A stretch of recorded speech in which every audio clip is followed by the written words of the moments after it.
রায়হান সাহেব ছেলের কথা শুনে আর এক মুহূর্ত যেন দাঁড়িয়ে থাকতে পারল না। দ্রুত গিয়ে নেহাকে ঝাঁকিয়ে ঝাঁকিয়ে ডাকতে লাগলো, কিন্তু ওনারা ডাকলেও ফলাফল শূন্য। নেহা না কোনো রকম সাড়া দিল, আর না কোনো রকম চোখ খুলল। রায়হান সাহেবের আর বোঝার বাকি রইল না নেহা সেন্সলেস হয়ে পড়েছে। জয়, ও তো সেন্সলেস হয়ে পড়েছে। রায়হান সাহেবের কথায় যেন জয়সহ উপস্থিত সবাই অবাক। নেহা সেন্সলেস হয়ে গেছে মানে? জয়ের তো রীতিমতো পুরো শরীর কাঁপছে। ড্যাড, কি বলছো তুমি? নেহা সেন্সলেস মানে? হ্যাঁ জয়, আমি যা বলছি একদম ঠিক বলছি। আমার ফোনটা তো রুমে ফেলে এসেছি। তোর ফোনটা কোথায়, আমাকে দে। আমি ড্রাইভারকে গাড়ি বের করতে বলছি। তুই ওকে কোলে তুলে নে, ওকে হাসপাতালে নিতে হবে। না, আমি নেহাকে নিচ্ছি। তুমি তাড়াতাড়ি ড্রাইভারকে গাড়ি বের করতে পারো। কথাটা বলেই জয় দ্রুত গিয়ে নেহাকে কোলে তুলে নিল। তারপর আর এক মুহূর্ত সেখানে না দাঁড়িয়ে থেকে নেহাকে নিয়ে বেরিয়ে গেল। পিছন থেকে কে আসলো আর না আসলো সেটারও পরোয়া করলো না। হসপিটালের করিডোরে টানা আধ ঘন্টা ধরে চিন্তিত মুখ নিয়ে এপাশ থেকে ওপাশ পায়াচারি করেছে রায়হান সাহেব। আর পাশেই রাখা একটা তুলে দু হাতে মুখ গুজে মাথা নিচু করে বসে আছে জয়। দুজনকেই দেখে বোঝা যাচ্ছে খুব টেনশনে আছে। দুজনেই বারবার দরজার দিকে তাকাচ্ছে, হয়তো ভেতর থেকে কেউ বেরিয়ে আসার অপেক্ষা করছে। নেহাকে নিয়ে জয় আর রায়হান সাহেবই এসেছে। যদিও শায়লা বেগম সাথে আসতে চেয়েছিলেন, কিন্তু জয় আনেনি, কারণ রায়হান সাহেব না জানলেও জয় জানে শায়লা বেগম নেহাকে কতটা অপছন্দ করে। তাই জয় চায়নি মা ওদের সাথে আসুক। কিন্তু জয় তো আর জানেন না যে নেহার এমন সেন্সলেস হয়ে পড়াতে শায়লা বেগমেরও খারাপ লেগেছে। শায়লা বেগম এতদিন ধরে নেহাকে অপছন্দ করে আসলেও এখন নেহার হঠাৎ এমন অসুস্থ হয়ে পড়াটা যেন উনিও মেনে নিতে পারছেন না। খানিক বাদে দরজা ঠেলে একজন ডক্টর বেরিয়ে আসলেন। ডক্টরকে বেরিয়ে আসতে দেখে রায়হান সাহেব দ্রুত ডক্টরের সামনে গেল। ডক্টর, নিহা কেমন আছে? সেন্স ফিরেছে? আমরা কি নিহার সাথে দেখা করতে পারবো? রায়হান সাহেব, আমি বুঝতে পারছি আপনাদের অবস্থা। আপনারা শান্ত হন। যদি এখনও পেশেন্টের সেন্স ফিরেনি, তবে আমরা চেষ্টা করছি। আচ্ছা ডক্টর, ওর এভাবে হঠাৎ সেন্সলেস হয়ে যাওয়ার কারণ কি? দেখুন, এই বিষয়ে আমরা নিশ্চিত কিছু বলতে পারছি না। তবে মনে হচ্ছে দীর্ঘদিন ধরে খাওয়ার অনিয়ম আর ঘুম কম হওয়ার কারণে এমন সেন্সলেস হয়ে পড়েছে। আর তার উপর ওনার শরীরে এখন 100-র উপরে জ্বর, এটাও মাথায় রাখতে হবে।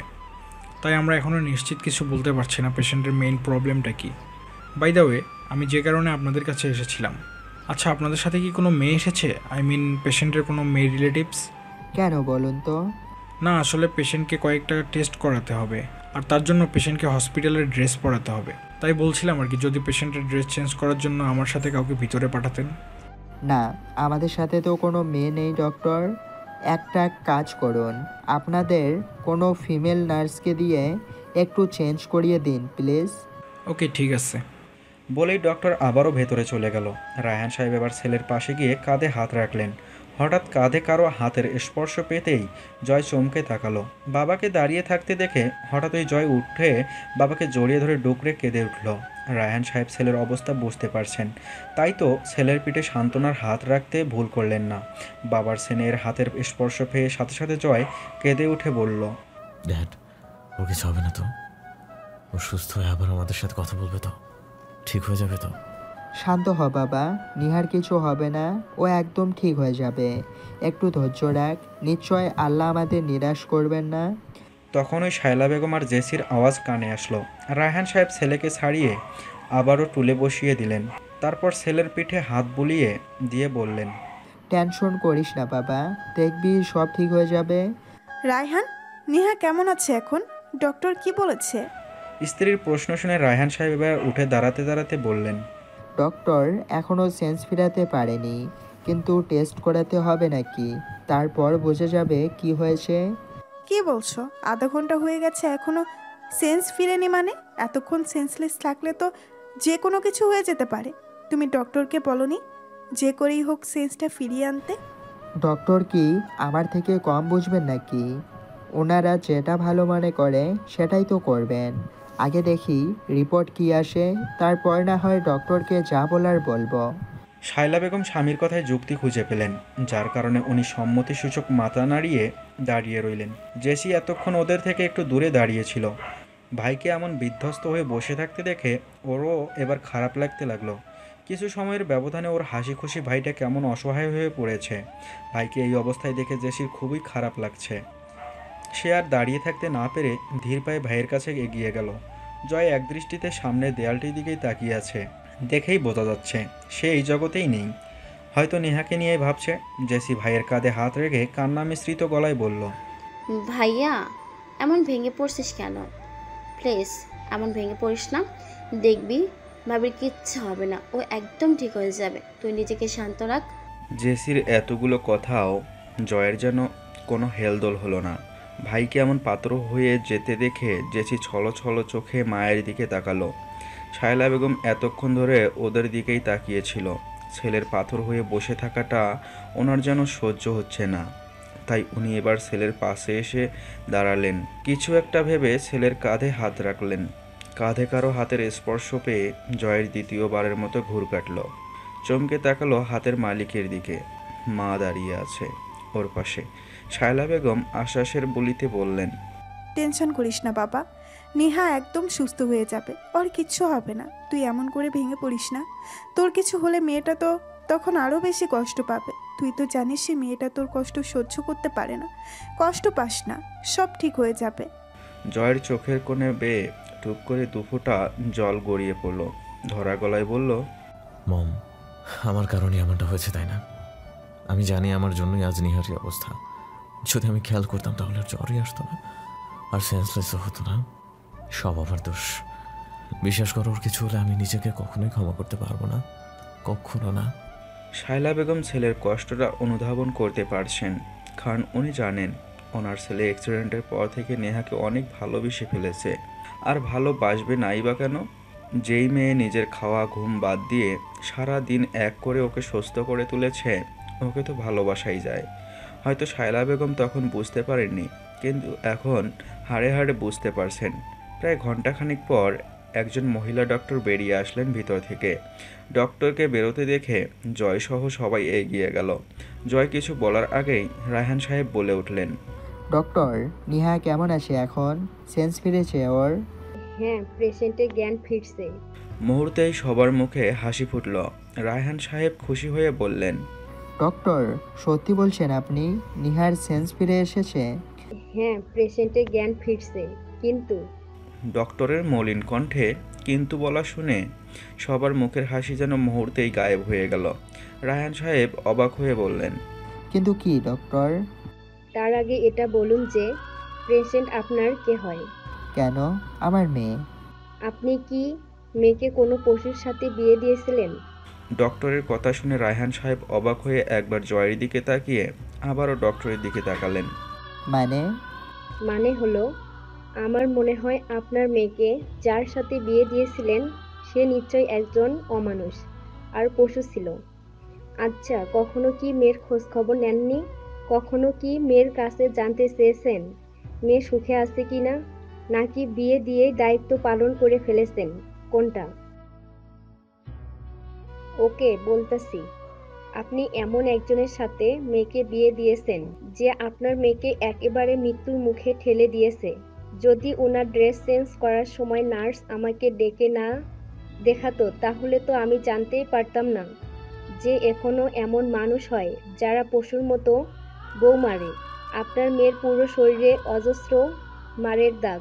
মারগুলো এমনভাবে মেরেছিল যে প্রতিটা মারের স্থানে রক্ত মরে গিয়ে জমাট বেঁধে গেছে। আপনি পুরুষ মানুষ না হলে আমি অবশ্যই আপনাকে নিয়ে গিয়ে দেখাতাম যে কতটা পশুর মতো মেরেছে আপনার মেয়ের জামাই। আর মারগুলো একদিন দুদিনের নয়। দাগগুলো দেখে আমি যেটা বুঝতে পারলাম সেটা হলো দাগগুলো দীর্ঘদিন ধরে মারার কারণে হয়েছে। অর্থাৎ ওনাকে দীর্ঘদিন ধরে শরীরে মারাত্মকভাবে আঘাত করা হয়েছে। শরীরে এমন কোনো জায়গা নেই যেখানে মারের দাগ নেই। আর সবচেয়ে বড় কথা হলো ওনার শরীরে দীর্ঘদিন ধরে জ্বরে ছিল, যার কারণে ওনার জ্বরটা টাইফয়েডে পরিণত হয়েছে। একদিকে মারের কারণে শরীরের বেশিরভাগ অংশে রক্ত জমাট বেঁধে গেছে, অন্যদিকে দীর্ঘদিন ধরে ওনার জ্বর ছিল। দুটা মিলে পেশেন্টের রক্তে ব্যাপকভাবে প্রভাব ফেলেছে, যার কারণে ওনার রক্তে ক্যান্সার ধরা পড়েছে। আর পেশেন্টের কন্ডিশনও তেমন ভালো না। পেশেন্টের কন্ডিশন খুবই ক্রিটিক্যাল। তবে এখন ফার্স্ট স্টেজে হওয়ার আমরা সেন্স ফেরাতে সক্ষম হয়েছি। ডক্টরের এক নাগারে বলা কথাগুলো শুনে সবার মাথার যেন আকাশ ভেঙে পড়ল। রায়হান সাহেব তো বিশ্বাস করতেই পারছেন না ওনার ছেলে এমন জানোয়ারের মতো নেহাকে মেরেছে। আর নেহা, ও তো একবার বলতে পারতো, তাহলে হয়তো উনি এই নরপশুর হাত থেকে ওকে রক্ষা করতে পারতেন। রায়হান সাহেবের এখন এই ভেবেই মাথা ফাটাতে ইচ্ছে করছে, কেন উনি নেহার বিয়েটা জয়ের সাথে দিয়েছিল। রায়হান সাহেবের ভাবতেই চোখের কোণে জল এসে গেল। আজ ওনার জন্য কিনা নেহা মৃত্যুর মুখে পতিত হয়েছে। হ্যাঁ, তার জন্যই তো। তিনি যদি জয়ের সাথে নেহার বিয়ে না দিতেন তাহলে আজকের এই দিনটা আর দেখতে হতো না কাউকে। নেহার ক্যান্সার ধরা পড়েছে, কথাটা যেন উপস্থিত সবার ওপর প্রভাব ফেলেছে। শায়লা বেগম আর জেসি তো এখনও অবাক হয়ে ডক্টরের মুখপানে চেয়ে আছে। আর জয়, সে তো এখন বাকরুদ্ধ হয়ে ঠায় দাঁড়িয়ে আছে। আশেপাশের জগৎ থেকে যে সে অনেক দূরে, ওকে দেখেই বোঝা যাচ্ছে। ওর হয়তো বিশ্বাসই হচ্ছে না ওর জন্য আজ নেহা মৃত্যুর মুখে। এমন একটা দিন আসবে সেটা জয় কখনো কল্পনাও করেনি।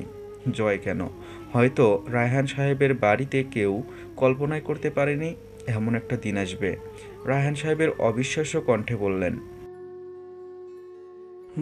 ডক্টর, আপনি এসব কি বলছেন? নিশ্চয়ই আপনার কোথাও ভুল হচ্ছে, হয়তো আপনাদের রিপোর্টে ভুল এসেছে। এটা কিছুতেই হতে পারে না। আমার মেয়ের কিছুতেই এমন একটা মরণব্যাধি হতে পারে না। ওর ক্যান্সার হয়েছে সেটা আমি কিছুতেই মানতেই পারতেছি না। I am sorry to say Raihan সাহেব, আমি যেটা বলছি একদম ঠিক বলছি। আমাদের কারো কোনো ভুল হচ্ছে না। ইনফ্যাক্ট আমরা দুইবার টেস্ট করিয়ে কনফার্ম হয়ে তারপর আপনাদের জানাচ্ছি। ওনার শরীরে মারের প্রভাবগুলো এমনভাবে পড়েছে যে প্রথমে জ্বর হয়েছে আর পরে সেটা টাইফয়েড প্লাস ক্যান্সারে পরিণত হয়েছে। ডক্টরের কথায় রায়হান সাহেবের ভাঙ্গা মনটা আবারও একবার ভেঙে চৌচির হয়ে গেল। উনি কাঁপা কাঁপা কণ্ঠে জিজ্ঞেস করলেন, ডক্টর, তাহলে কি এর কোনো চিকিৎসা নেই? আপনারা যে করেই হোক প্লিজ আমার মেয়েটাকে বাঁচান। ওর কিছু হলে আমি নিজেকে কখনোই ক্ষমা করতে পারবো না। যত টাকা লাগে আমি দেব, প্রয়োজনে আমি আমার সমস্ত প্রপার্টি বিক্রি করে দেব। যার জন্য আমার এত সম্পদ, এত টাকা পয়সা আজ, তার মেয়েকে যদি আমি নিজের হাতে মৃত্যুর দিকে ঠেলে দেই তাহলে আমি কেমন মানুষ? Please do something doctor, please do something at any cost. Please আমার মেয়েটাকে বাঁচিয়ে দিন। দেখুন রায়হান সাহেব, আমি আপনার ফিলিংসটা বুঝতে পারছি, কিন্তু আমার কি করার আছে বলুন? টাকা দিয়ে তো আর সব হয় না, তাই না? তাহলে পৃথিবীর সব ধনী লোকেরাই নিজের সমস্ত টাকা পয়সা দিয়ে নিজের আয়ু বাড়িয়ে নিত। কিছু কিছু ক্ষেত্র আছে যেখানে টাকা কোনো ম্যাটার না।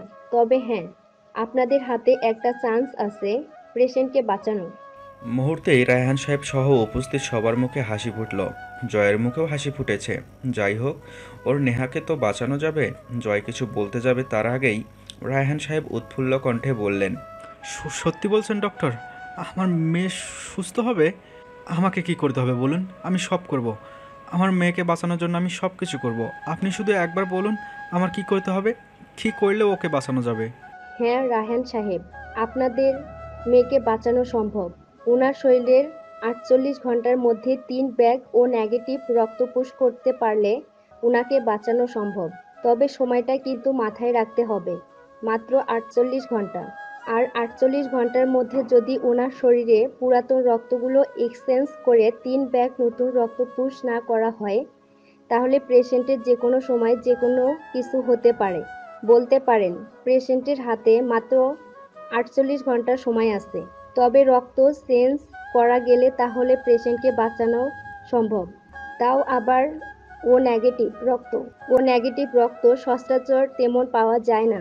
আমি অলরেডি আমাদের হসপিটালের ব্লাড ব্যাংকে খোঁজ নিয়ে দেখেছি, ওখানে ও নেগেটিভ কোনো রক্ত নেই। ইভেন পরিচিত কয়েকটা হসপিটালে খোঁজ নিয়ে দেখেছি, but I am sorry to say কোথাও কোনো ব্লাড ব্যাংকে ও নেগেটিভ রক্ত নেই। এখন পেশেন্টের জীবন নির্ভর করছে আপনাদের হাতে। আপনারা যত দ্রুত রক্তের ব্যবস্থা করতে পারবেন আমরা তত দ্রুত পেশেন্টকে বাঁচাতে পারবো, নয়তো আমাদের হাতে কিছু করার থাকবে না। ডক্টর, আমার রক্ত নেগেটিভ।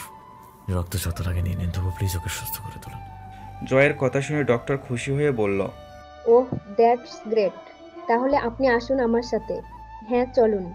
বলেই ডক্টর আর জয় ভিতরে যাওয়ার জন্য পা বাড়িয়েছে, কিন্তু এক পা এগোতেই রায়হান সাহেবের কণ্ঠে ডক্টর আর জয় দুজনে থামতে বাধ্য হলো। দাঁড়ান ডক্টর। ডক্টর প্রশ্নসূচক দৃষ্টিতে আর জয় অবাক দৃষ্টিতে তাকালো রায়হান সাহেবের দিকে। আমার অনুমতি ছাড়া আপনি কারো রক্ত নেবেন না। প্রয়োজনে আমি ঢাকা শহরের প্রতিটা হসপিটালে গিয়ে গিয়ে হলেও রক্তের ব্যবস্থা করব। তবুও অন্য কারো রক্ত আমার মেয়ের শরীরে পুশ করবেন না আপনি, এটা আমি বলে দিচ্ছি। রায়হান সাহেবের কথা শুনে জয় তো অবাক হয়েছেই, সাথে ডক্টরও বেশ অবাক হয়েছে। ডক্টর জয়কে রায়হান সাহেবের ছেলে হিসেবে চিনলেও রায়হান সাহেবের মেয়েকে ডক্টর চিনতেন না। তাই নেহাকে যখন রায়হান সাহেব নিজের মেয়ে বলেছেন তখন ধরে নিয়েছেন জয় আর নেহা ভাই বোন। তাই উনি অবাক কণ্ঠে জিজ্ঞেস করলেন, রায়হান সাহেব, এটা আপনি কি বলছেন? আপনি জানেন যে পেশেন্টের জন্য এক ব্যাগ রক্ত কতটা ইম্পর্টেন্ট, তারপরেও আপনি এ কথা কি করে বলছেন? আমি জানি আপনার মেয়ের পাশাপাশি আপনার ছেলের জন্য চিন্তা হচ্ছে, কিন্তু এক ব্যাগ রক্ত নিলে ওনার শরীরে তেমন কোনো প্রভাব পড়বে বলে আমার মনে হয় না। প্লিজ আপনি আমাকে ওনার থেকে রক্ত নেওয়ার অনুমতি দিন। আমি যেটা বলেছি সেটাই ফাইনাল ডক্টর, আর আমি আশা রাখবো আপনি আমার কথা রাখবেন। 48 ঘন্টা আমার কাছে অনেকগুলো সময়, অ্যান্ড আই হোপ আমি 48 ঘন্টার মধ্যে রক্ত জোগাড় করতে পারবো। আমি চাই না কোনো জানোয়ারের রক্ত দিয়ে আমার মেয়ে বেঁচে উঠুক। কথাটা রায়হান সাহেব জয়ের দিকে তাকিয়ে বললেন। জয় বুঝতে পারছে বাবা ওর ওপর প্রচণ্ড রেগে আছে, তাই কিছু বলার জন্য সাহস পেল না। ডক্টর কিছু একটা ভেবে বললেন, আচ্ছা ঠিক আছে রায়হান সাহেব, আপনি দ্রুত রক্ত জোগাড় করুন। তখন এমার্জেন্সি রুমের ভেতর থেকে একজন নার্স বেরিয়ে আসলো। ম্যাম, পেশেন্ট ওনার ফ্যামিলি মেম্বারদের সাথে দেখা করতে চাচ্ছে। নার্সের কথা শুনে ডক্টর সহ সবার চোখে এবার নার্সের ওপর পড়ল। তুমি বলনি এখন ওনার রুমে কেউ অ্যালাউ নয়? আমি অনেক বোঝানোর চেষ্টা করছি ম্যাম, কিন্তু উনি কিছু বুঝতে চাচ্ছেন না। বলছেন অ্যাটলিস্ট একবার হলেও উনি কথা বলতে চায় ওনার ফ্যামিলি মেম্বারদের সাথে। ওকে তুমি যাও, আমি দেখছি। নার্স চলে গেল। ডক্টর কিছু একটা ভেবে বললেন, রায়হান সাহেব, আপনারা যে কোনো একজন গিয়ে পেশেন্টের সাথে দেখা করে আসুন।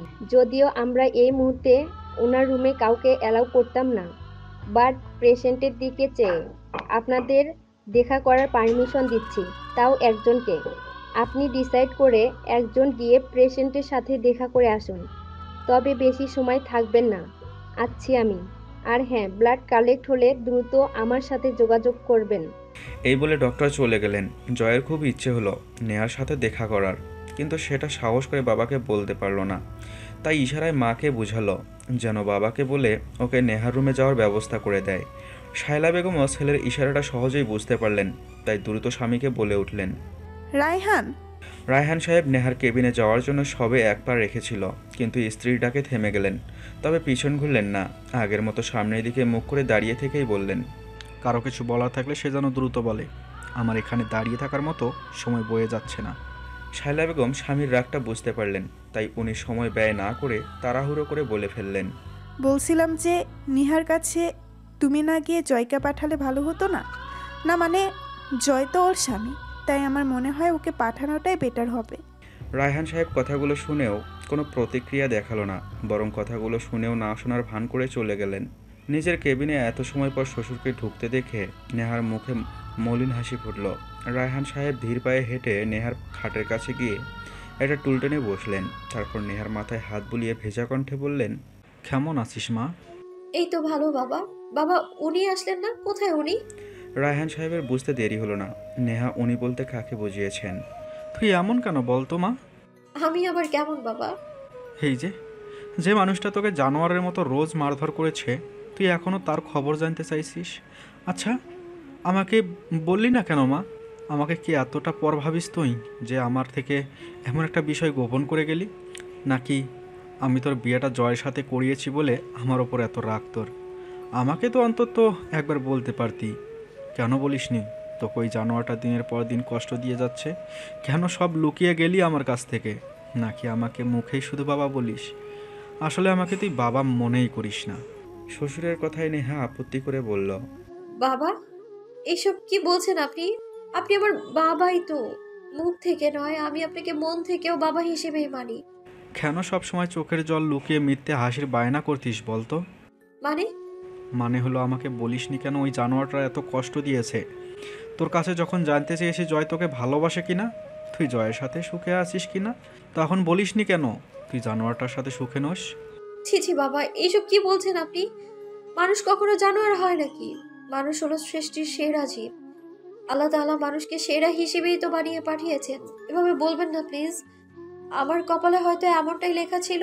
কপালের লেখন তো আর কেউ খণ্ডাতে পারবে না, তাই না? তুই এত ভালো কেন বলতো মা? কিভাবে পারিস সবসময় চোখের জল লুকিয়ে হাসতে? কোথায় আর ভালো হতে পারলাম বাবা? তার আগেই তো উপরওয়ালার ডাক এসে গিয়েছে। নেহা, এসব কি বলছিস? এমন কথা যেন আর না শুনি। তোর কিচ্ছু হবে না। আমি তোকে সুস্থ করে তুলবো। আমি থাকতে আমার মেয়ের কিছুই হতে দেব না। তুই রেস্ট নে। বেশি কথা বললে ডক্টর আবার রাগারাগি করবে। আমি আছি কেমন? বলে রায়হান সাহেব নেহার মাথায় হাত বুলিয়ে দিয়ে উঠে দাঁড়ালেন। বাবা, একটা কথা জানার ছিল। নেহার কথা শুনে রায়হান সাহেব থেমে গিয়ে বললেন, কি কথা জানতে চাস বল।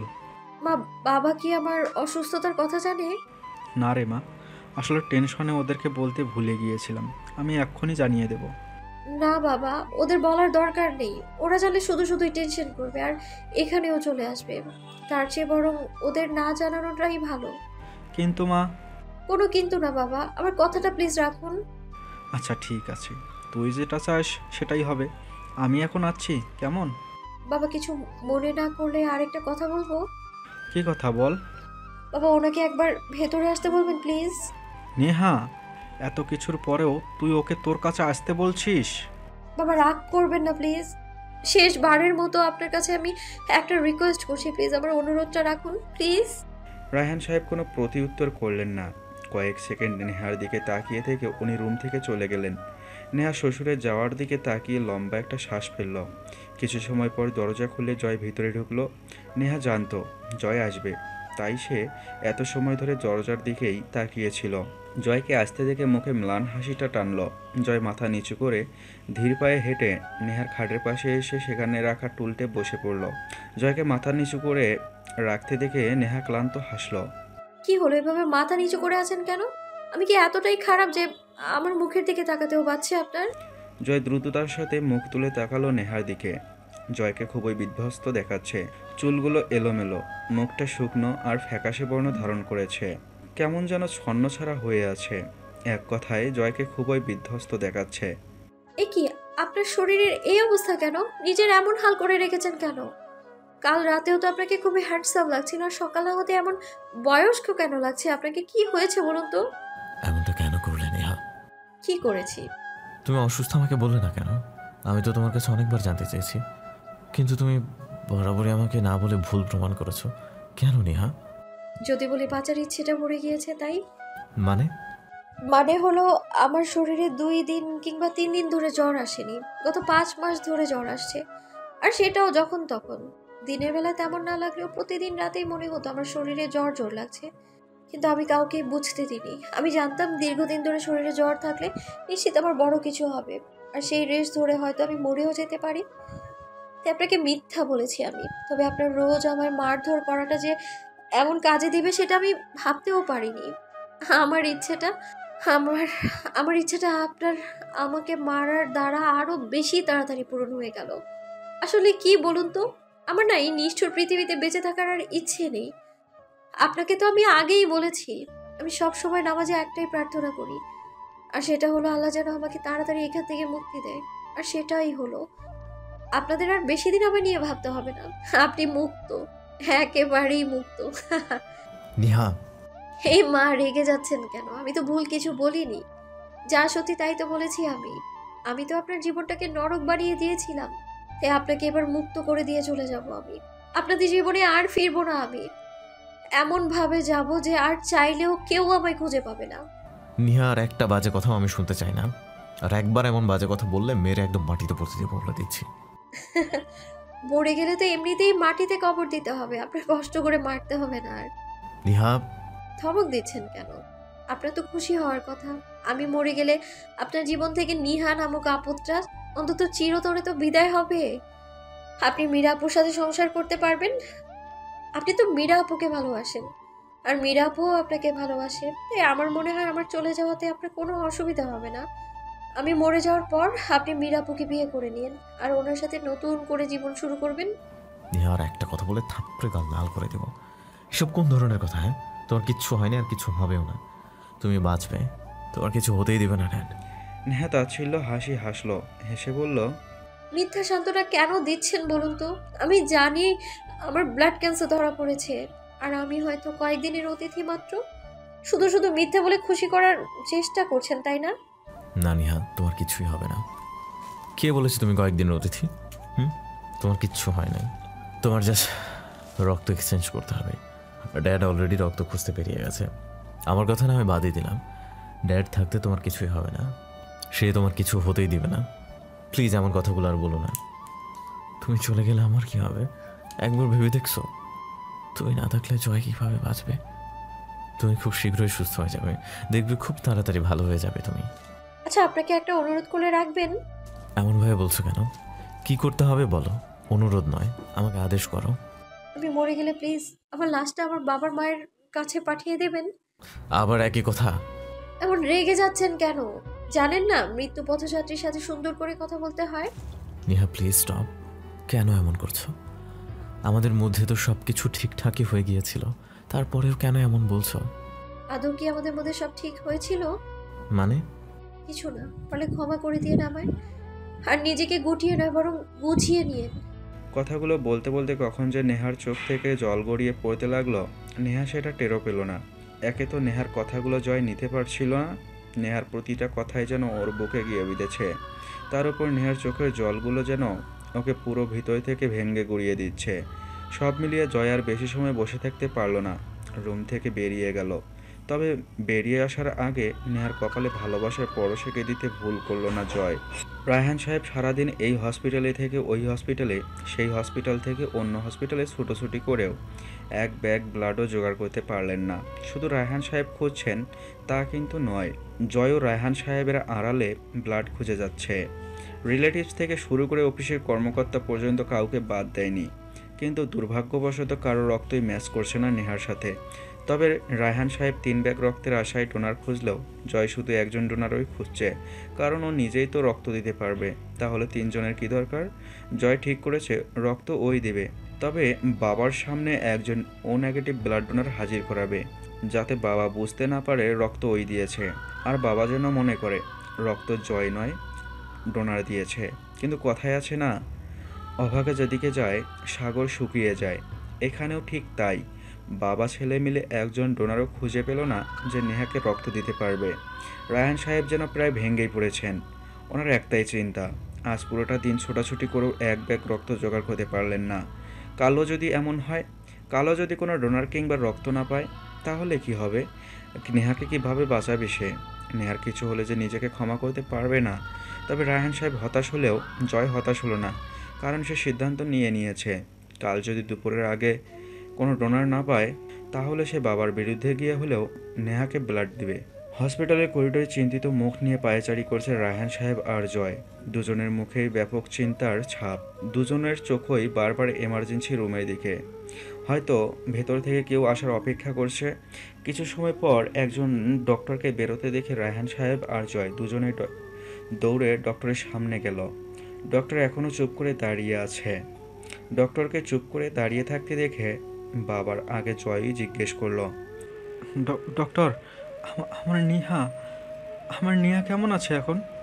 ওকে সব ব্লাড পুশ করা হয়েছে তো? ও সুস্থ হয়ে যাবে তো এখন? আমরা কিন্তু আপনার কথা মতো 3 ব্যাগ রক্তই জোগাড় করেছি। আমার নেহা নিশ্চয়ই এখন একবারে সুস্থ হয়ে যাবে, তাই না? ডক্টর নিশ্চুপ। ডক্টরকে চুপ করে থাকতে দেখে জয় এবার রেগে গিয়ে বলল, কি হলো ডক্টর, কিছু বলছেন না কেন? চুপ করে আছেন কেন আপনি? আই এম সরি মিস্টার জয়, আপনার ব্লাড জোগাড় করতে অনেক বেশি দেরি করে ফেলেছেন, তাই I am so sorry, she is no more. ডক্টরের বলা লাস্ট কথাটা যেন জয় আর রায়হান সাহেবের পুরো পৃথিবীকে থমকে দেওয়ার জন্য যথেষ্ট ছিল। দুজনের মাথায় যেন আকাশ ভেঙে পড়েছে। জয় তো রীতিমতো কাঁপছে, আর রায়হান সাহেব উনি তো এখনও বাকরুদ্ধ হয়ে তাকিয়ে আছে ডক্টরের দিকে। জয় কাঁপা কাঁপা কণ্ঠে বলল, ডক্টর, কি বলছেন আপনি? নিশ্চয়ই আপনার কোনো ভুল হচ্ছে, নিহার কিছু হতে পারে না। দেখুন, আমি জানি আপনাদের মেনে নিতে কষ্ট হচ্ছে, বাট যেটা সত্যি সেটা তো মানতেই হবে। প্লিজ আপনারা ভেঙে পড়বেন না। কথাটা বলেই ডক্টর চলে গেলেন সেখান থেকে। রায়হান সাহেব এখনও ঠাই দাঁড়িয়ে আছে ভাবলেশীনভাবে। হয়তো উনি এখনও মানতে পারছেন না নেহা আর তাদের মাঝে নেই। চারপাশটা যেন বিষাদে ছেয়ে গেছে। তখনই এমার্জেন্সি রুমের দরজা ঠেলে কয়েকজন ওয়ার্ড বয় স্ট্রেচারে করে সাদা চাদরে ঢাকা একটা লাশ নিয়ে ওদের সামনে এসে থামলো। জয় এখনও বিশ্বাসই করতে পারছে না ওর নেহা ওর হওয়ার আগেই ওর থেকে অনেক দূরে চলে গিয়েছে। রায়হান সাহেব শুধু এক দৃষ্টিতে তাকিয়ে আছে লাশটার দিকে, না এগিয়ে গিয়ে দেখছে আর না কিছু বলছে। উনি যেন কয়েক মিনিটের ব্যবধানে আজ তো একটা পাথরে পরিণত হয়েছে। ওয়ার্ড বয়গুলো স্ট্রেচারটা সেখানে রেখেই চলে গেল। ওরা চলে যেতেই জয় এবার কাঁপা কাঁপা পায়ে স্ট্রেচারে থাকা লাশটার মাথায় কাছে গিয়ে দাঁড়ালো। স্ট্রেচারে থাকা মানুষটি আর কেউ নয়, নেহা। সেটা মনে পড়তেই জয়ের হাত পা ক্রমশই ঠান্ডা হয়ে যাচ্ছে। জয় কাঁপা কাঁপা হাতে লাশের মুখের ওপর থেকে চাদরটি সরাতেই নেহার নিষ্প্রাণ মুখটি চোখে পড়ল। সাথে সাথে জয়ের বুকটা ব্যথা করা শুরু করলো। মুহূর্তেই যেন জয়ের আশপাশটা বিষাক্ত বাতাসে ভারী হয়ে যেতে লাগলো। ওর পায়ের নিচ থেকে যেন মাটি সরে যেতে লাগলো। জয়ের মনে হচ্ছে ওর কাছ থেকে কেউ ওর হাতটা কেড়ে নিয়েছে।